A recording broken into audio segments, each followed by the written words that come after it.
Back to this channel, and today I'm going to walk you through how to fix Xfinity stream no sound in under 1 minute. So if there's no sound on Xfinity, I'm going to give you a simple fix. Now the quick solution is to check your device volume.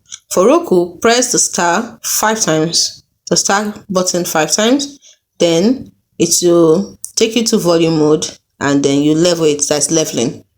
Next, TV, disable double Atmos if unsupported. Then the second thing you can do is to restart the app. For Roku, first close and reopen, while for Smart TV, unplug for about 10 seconds to restart it. Then the third thing you can do is to test another show. Some on-demand content have audio encoding issues, so try live TV.